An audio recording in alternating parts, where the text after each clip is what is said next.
In the summer of 2021, industrial archaeologist Dr. Margaret Wells discovered a haunting photograph while researching the archives of the defunct Pennsylvania Mining Heritage Foundation.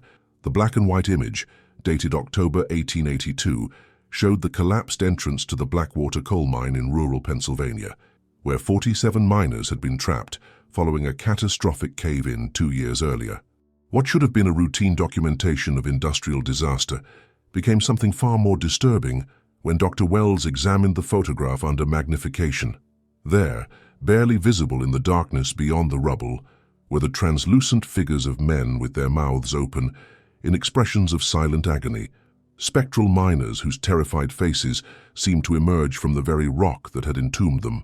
The discovery would lead to the reopening of one of Pennsylvania's most tragic mining disasters and reveal a story of supernatural horror that had been deliberately suppressed by mining companies, government officials, and even the families of the victims themselves. The Blackwater mine collapse of October 15, 1880, had been one of the deadliest mining accidents in Pennsylvania history, trapping 47 men in the depths of a coal seam that extended nearly 800 feet beneath the surface. The disaster had occurred during the height of America's industrial expansion, when coal mining operations throughout Pennsylvania were pushing deeper and faster into the earth to meet the nation's growing energy demands. What distinguished the Blackwater tragedy from other mining disasters was not the number of casualties, but rather the mysterious circumstances surrounding the rescue attempts and the inexplicable phenomena that had been reported by workers and residents in the aftermath of the collapse.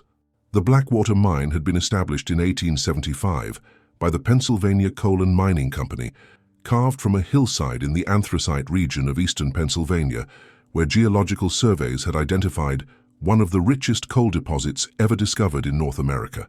The mine's development had transformed the surrounding rural area into a bustling industrial community, with company housing for workers, a general store, a schoolhouse, and all the infrastructure necessary to support the families of the men who worked in the dangerous depths below ground.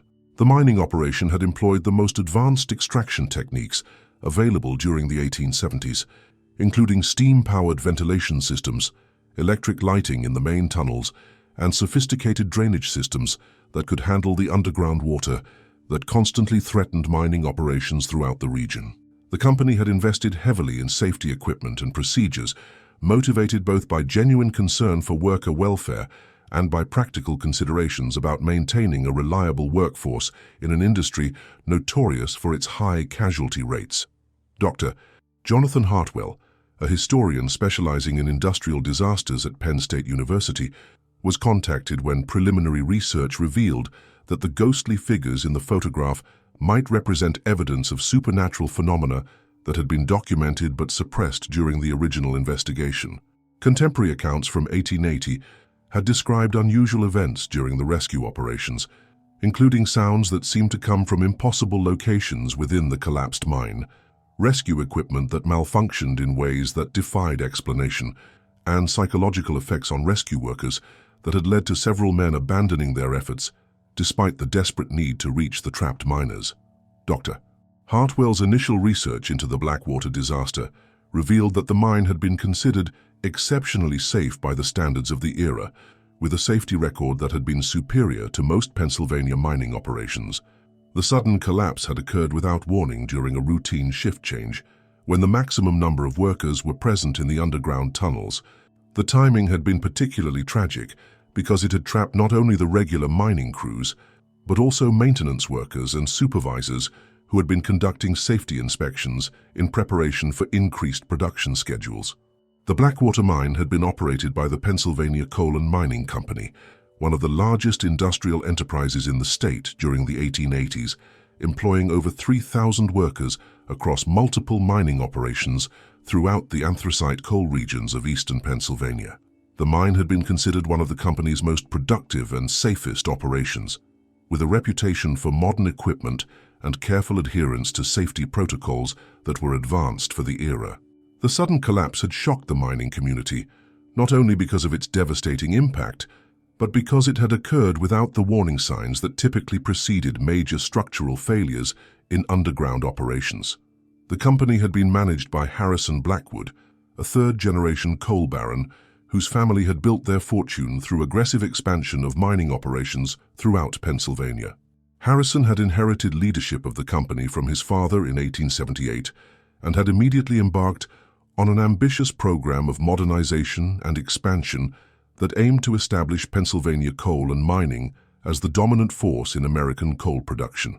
The trapped miners had included experienced workers from various ethnic communities that had settled in the coal regions during the late 19th century, including Welsh, Irish, German, and Polish immigrants who had brought generations of mining expertise to America's expanding industrial economy. Among the victims were Thomas Morrison, a Welsh mining foreman with 30 years of underground experience, Patrick O'Brien, an Irish immigrant who had worked in Pennsylvania mines for 15 years, and Heinrich Müller, a German engineer whose expertise in underground construction had made him invaluable to the company's expansion efforts. Thomas Morrison had been particularly respected within the mining community, known for his ability to sense dangerous conditions before they became apparent to other workers. His presence in the mine at the time of the collapse had been seen as evidence that the disaster had truly occurred without warning, since Morrison's reputation for predicting cave-ins and gas explosions had saved countless lives during his career. His death had shaken the confidence of miners throughout the region, who had relied on Morrison's expertise to identify hazardous working conditions. Patrick O'Brien had been supporting a family of 6 children and had been planning to return to Ireland with his savings within the next 2 years. His wife Margaret had been pregnant with their 7th child at the time of the disaster, and the family's economic situation had become desperate when Patrick's wages had disappeared with his death. The O'Brien family's plight had become symbolic of the broader social costs of industrial accidents that left families destitute when their breadwinners were killed in workplace disasters. If you're as intrigued as we are by these secrets of the past, consider subscribing to not miss any of our future investigations. Dr. Wells's analysis of the mysterious photograph using modern digital enhancement technology revealed details that had been invisible to 19th century examination methods. The spectral figures appeared to be positioned throughout the collapsed tunnel system, with some near the surface rubble and others deeper within the mine structure, as if they represented the actual locations where the miners had been trapped when the collapse occurred. Most disturbing was the consistency of their expressions. Every visible face showed the same expression of terror and desperate pleading, mouths open in what appeared to be screams that could never be heard. Advanced photographic analysis confirmed that the image had not been manipulated using any technique available in 1882. The glass plate negative showed no evidence of double exposure, composite photography, or retouching. Spectroscopic analysis of the photographic emulsion revealed that the ghostly figures had been present at the moment of the photograph's creation, captured by the same lighting conditions that recorded the collapsed mine entrance and surrounding industrial equipment visible throughout the rest of the image. The digital enhancement process revealed additional disturbing details that had been obscured by the photograph's age and the poor lighting conditions at the disaster site. The spectral miners appeared to be wearing the work clothes and safety equipment that had been standard at the Blackwater mine, including leather helmets, oil lamps, and the heavy canvas work suits that provided protection from coal dust and underground hazards. Most remarkably, some of the figures appeared to be holding mining tools as if they had been working at the moment of the collapse. The investigation revealed that the photographer had been Samuel Blackwood, a documentary photographer hired by the Pennsylvania Coal and Mining Company to create images that could be used in insurance claims and legal proceedings related to the disaster. Blackwood's assignment had been to document the extent of the structural damage and the progress of recovery efforts, but his personal journal, discovered in the company archives, revealed that he had encountered phenomena that challenged his understanding of both photography and reality itself. Samuel Blackwood had been a respected photographer with extensive experience documenting industrial accidents and disasters throughout Pennsylvania and other industrial states. His work had been featured in national magazines and had helped establish photography as an important tool for investigating and understanding the causes of industrial accidents. His reputation for technical precision and objective documentation made his accounts of supernatural phenomena at the Blackwater site particularly significant. The mine entrance appears normal through the camera lens, but the developed plates reveal presences that were not visible to the naked eye during exposure, Blackwood wrote in his journal entry dated October 20th, 1882. I have photographed numerous industrial accidents and disasters, but never have my plates captured images of individuals who were not physically present at the time of exposure.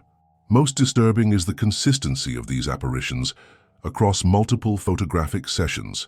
They appear in the same locations with the same expressions of desperate agony, as if frozen in their final moments of life. Blackwood's journal documented his growing obsession with understanding the supernatural phenomena he had captured in his photographs. He had conducted multiple photographic sessions at the disaster site, using different cameras, lenses, and lighting conditions in an attempt to determine whether the ghostly figures were the result of equipment malfunction or photographic defects. Each session had produced similar results, with the spectral miners appearing in consistent locations with identical expressions of terror and desperation. Dr. Hartwell's research into contemporary accounts of the disaster revealed that the rescue operations had been characterized by phenomena that had baffled both mining experts and the rescue workers themselves. For 3 days following the collapse, rescue teams had reported hearing distinct voices calling for help from within the collapsed mine, sounds that seemed to come from multiple locations throughout the tunnel system, despite the fact that the cave-in had made most of the mine structurally inaccessible. The rescue efforts had been led by Captain William Patterson, a veteran mining engineer with extensive experience in disaster recovery operations throughout the Pennsylvania coalfields. Patterson had been summoned from Pittsburgh immediately following the collapse and had arrived at the Blackwater site with a team of specialists and equipment that represented the most advanced rescue technology available during the 1880s.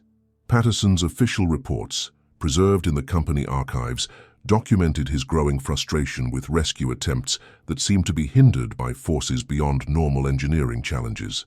Equipment had malfunctioned in ways that defied explanation, with rescue machinery breaking down when positioned near certain areas of the collapse site, while other tools had functioned normally in adjacent locations. Steam-powered winches had failed without apparent cause, electrical lighting systems had experienced unexplained power fluctuations, and drilling equipment had encountered resistance patterns that were inconsistent with the known geology of the area. Most disturbing were Patterson's private observations about the psychological effects of the rescue operation on his workers. Experienced miners who had participated in numerous rescue operations had begun reporting symptoms that resembled shell shock, including nightmares, hallucinations, and an overwhelming sense of dread that made it difficult for them to continue working near the collapse site. Several rescue workers had quit the operation entirely, claiming that they could no longer tolerate the presence of the dead that they felt surrounding them during their underground work. The rescue teams had reported that the voices calling from within the collapsed mine had possessed an otherworldly quality that distinguished them from normal human speech.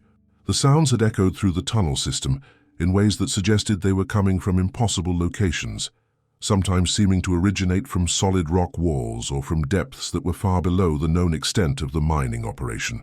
Most puzzling was the fact that the voices had remained audible even after rescue workers had confirmed that the areas from which they seemed to be coming were completely sealed by tons of rock and debris. The voices had included recognizable calls for help in multiple languages, reflecting the diverse ethnic composition of the trapped mining crew. Rescue workers had reported hearing pleas in English, Welsh, Irish Gaelic, German, and Polish, with some workers claiming they could identify specific individuals among the trapped miners based on their voices. Thomas Morrison's distinctive Welsh accent had been heard calling for his wife and children, while Patrick O'Brien's voice had been recognized pleading for someone to care for his pregnant wife if he could not be saved. Contemporary newspaper coverage of the disaster had initially focused on the heroic efforts of the rescue teams and the tragic loss of life. But as the rescue operation extended into its 4th day, reporters had begun documenting the unusual phenomena that were affecting the work. The Scranton Tribune had published several articles describing the mysterious voices that were hampering rescue efforts, though these reports had been quickly suppressed after mining company officials complained that such coverage was interfering with the recovery operation and causing unnecessary distress to the families of the trapped miners.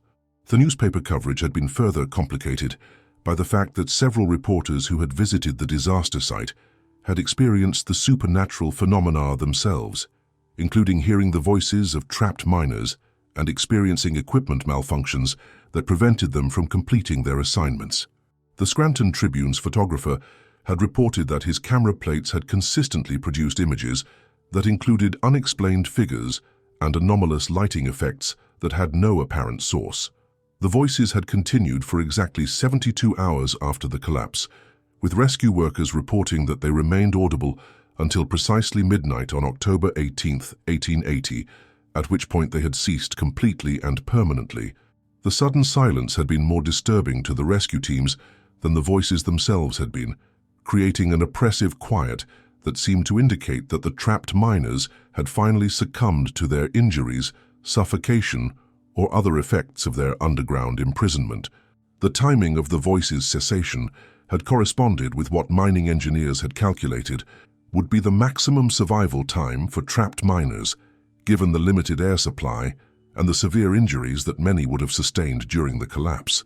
However, the precision of the timing and the simultaneous nature of the silence had suggested to many observers that the end had come through supernatural rather than natural causes. As we delve deeper into these mysteries, we invite you to join our community of explorers of the inexplicable. Subscribe and become part of the search for truth. Dr. Wells's investigation expanded to include research into the geological and environmental factors that might have contributed to the unusual phenomena reported during the rescue operation. The Blackwater mine had been excavated in a region of Pennsylvania that was known for unusual geological formations, including limestone caverns, underground water systems, and mineral deposits that created unique acoustic and electromagnetic conditions that could potentially influence both human perception and photographic equipment. The Geological Survey conducted by the Pennsylvania Mining Institute in 1878 had identified several unusual characteristics of the Blackwater site that had made it both attractive for mining operations and potentially unstable for long-term extraction. The coal seams were interlayered with limestone formations that created natural echo chambers and acoustic anomalies, while underground water systems had carved extensive cave networks that could amplify and distort sounds in ways that made it difficult to determine their actual sources. The investigation revealed that the area surrounding the Blackwater mine had a long history of unexplained phenomena that predated the industrial mining operations by centuries. Native American tribes who had inhabited the region before European settlement had considered the area sacred but dangerous, maintaining oral traditions that described it as a place where the spirits of the dead could become trapped between the physical and spiritual worlds.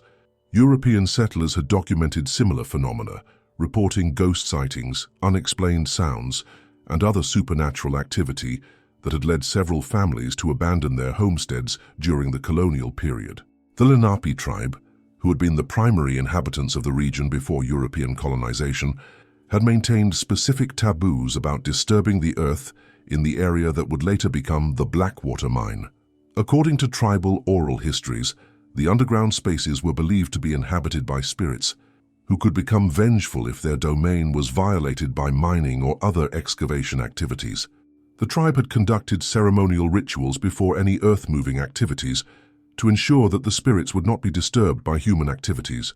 Modern geological analysis of the area revealed additional factors that might have contributed to the supernatural phenomena reported during the rescue operation.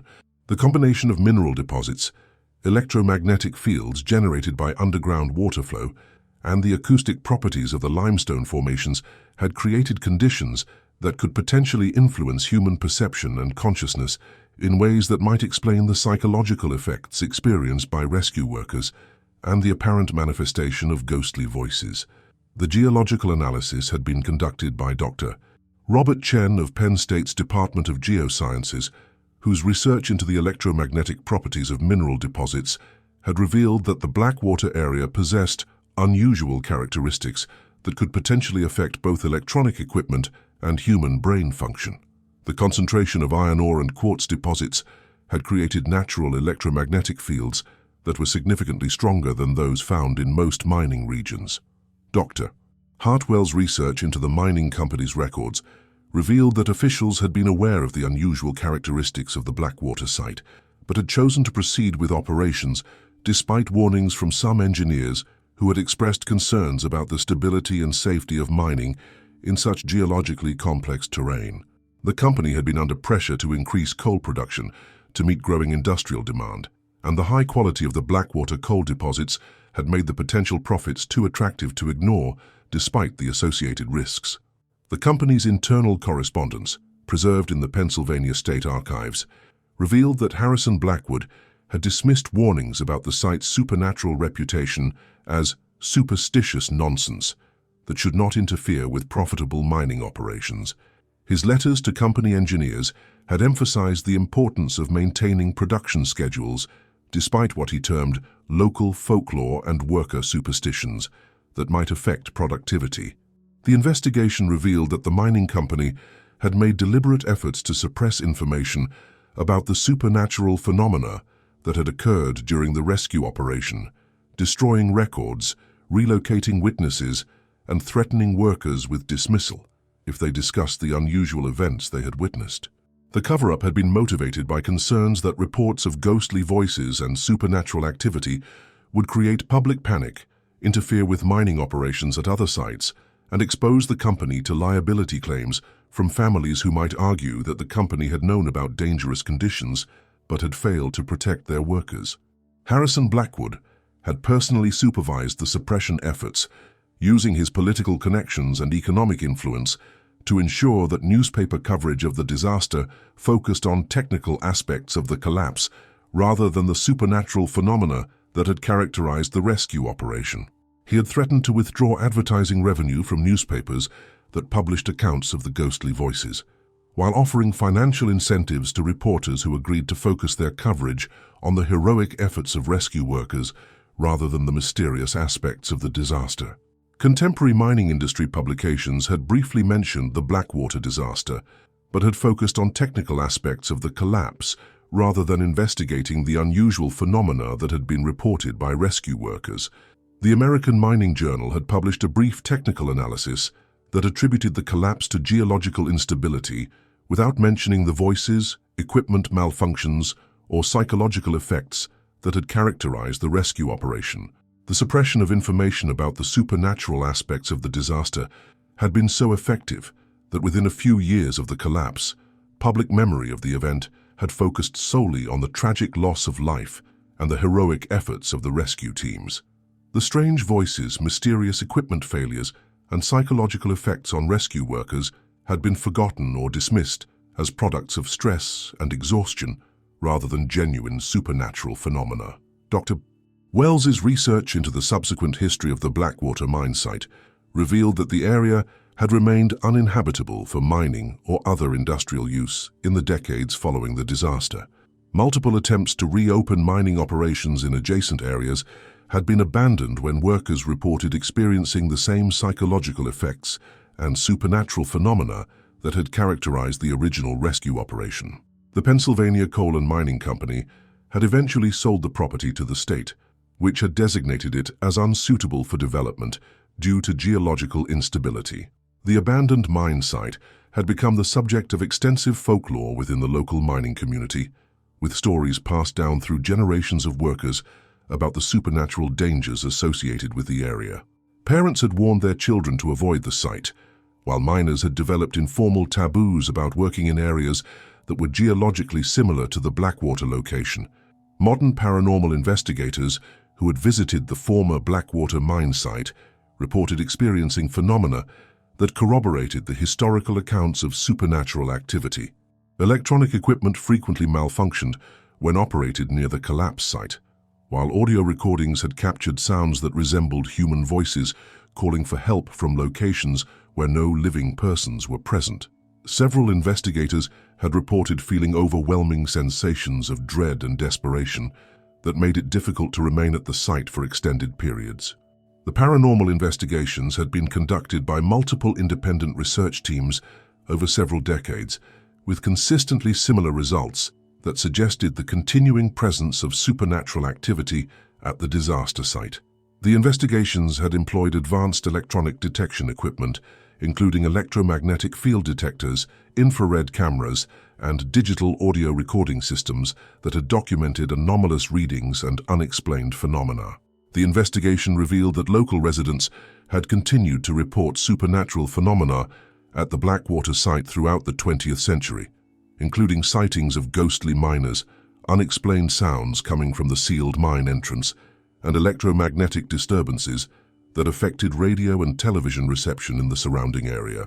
These reports had been consistent enough that the site had developed a reputation for supernatural activity that discouraged visitors and prevented any attempts at redevelopment. Dr. Hartwell's analysis of similar mining disasters throughout Pennsylvania revealed that the Blackwater case was not unique in its association with supernatural phenomena, though it was the most thoroughly documented example of such activity.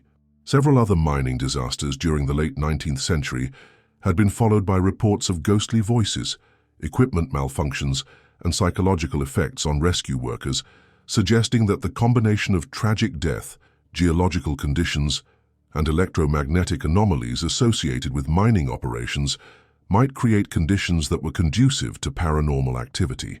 The comparative analysis had identified at least 12 other Pennsylvania mining disasters between 1870 and 1900 that had been associated with reports of supernatural phenomena. These incidents had shared common characteristics with the Blackwater case, including sudden collapses that trapped multiple workers, rescue operations that were hindered by equipment malfunctions and psychological effects on workers, and subsequent reports of ghostly activity at the disaster sites.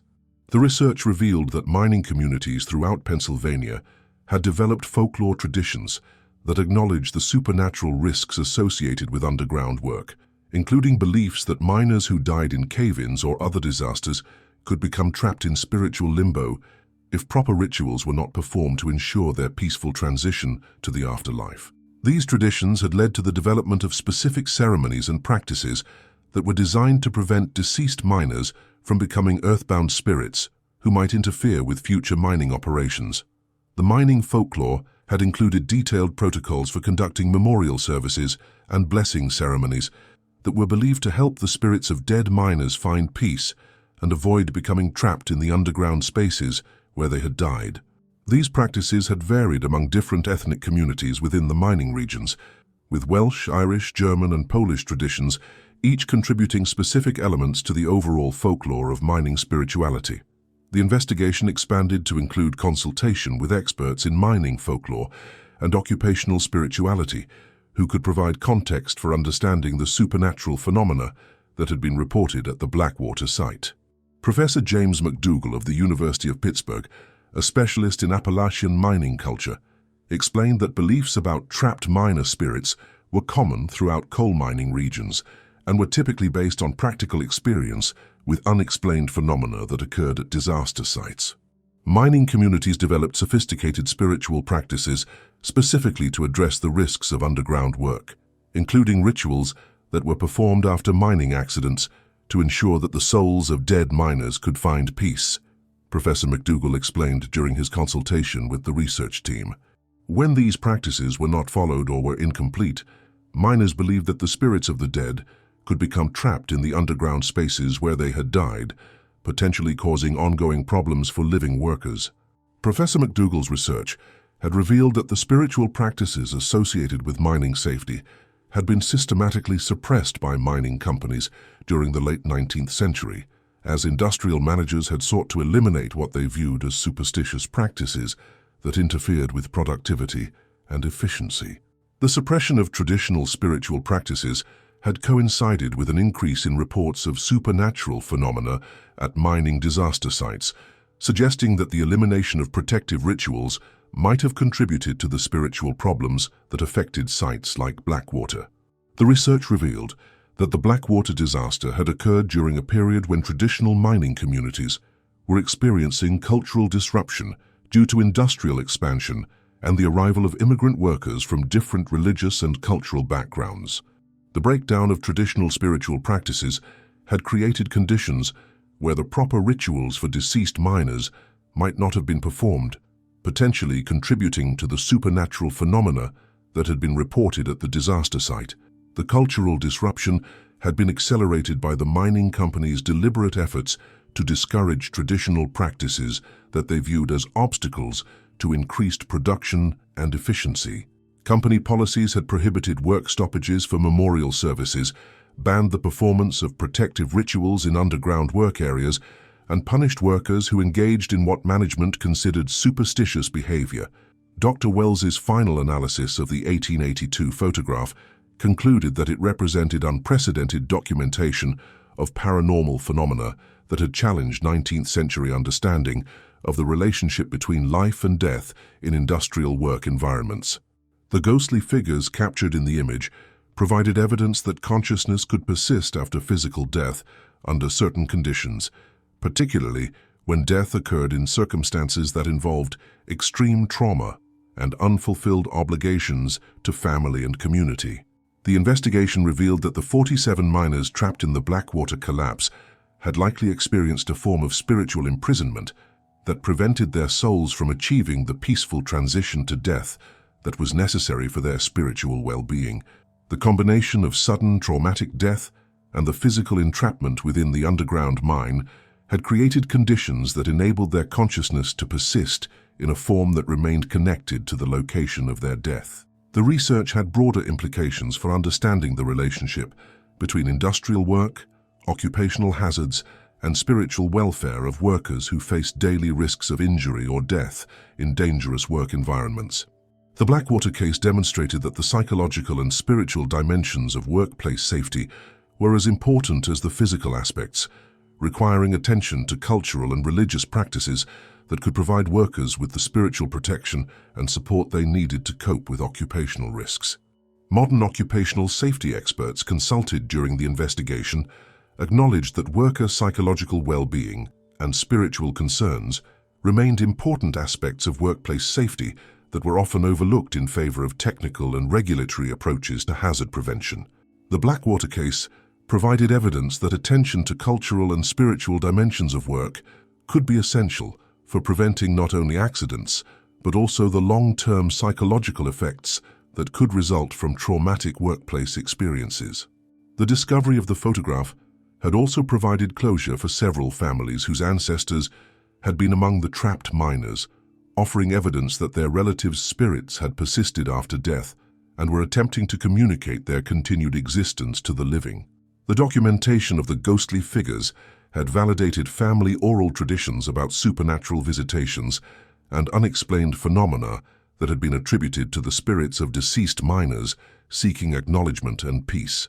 Contemporary paranormal researchers who had studied the Blackwater site reported that the supernatural phenomena appeared to have diminished significantly during recent years, possibly indicating that the spirits of the trapped miners had finally achieved the peaceful transition that had been denied to them for over a century. The increased public awareness of the disaster and acknowledgement of the miners' fate might have provided the recognition and remembrance that their spirits had been seeking since the original tragedy. In her concluding report, Dr.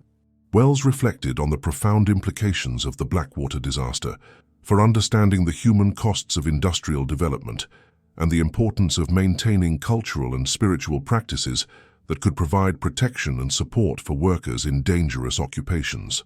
The photograph that captured the ghostly miners served as a reminder that industrial accidents could have consequences that extended far beyond immediate physical harm to affect the spiritual welfare of workers and their communities across generations. The story of the Silent Scream reminds us that the true costs of industrial progress may include spiritual and psychological dimensions that are not captured in official accident statistics or safety regulations. The miners trapped in the Blackwater collapse had experienced not only physical death but spiritual imprisonment that had persisted for over a century, demonstrating that workplace safety requires attention to the complete well-being of workers rather than just their physical protection from injury. Perhaps most importantly, the case illustrates the power of remembrance and acknowledgement in providing peace for those who have suffered traumatic deaths in service to industrial development. The ghostly figures captured in the 1882 photograph represented not just evidence of supernatural phenomena, but a cry for recognition from workers whose sacrifice had been forgotten by the companies that profited from their labor and the society that benefited from their dangerous work. The past guards secrets that challenge comprehension, and what we've uncovered in the shadows of that collapsed mine reveals that some tragedies transcend death itself, creating spiritual imprisonment that can persist until the living acknowledge the suffering of the dead and provide the recognition and remembrance that their souls require for peace. Perhaps the real question isn't whether the ghostly voices were real, but whether we have the moral obligation to remember and honor those who died in service to progress, ensuring that their sacrifice is never forgotten or dismissed as merely the acceptable cost of industrial development. The true nature of this mystery remains in the shadows, but we want to know your opinion.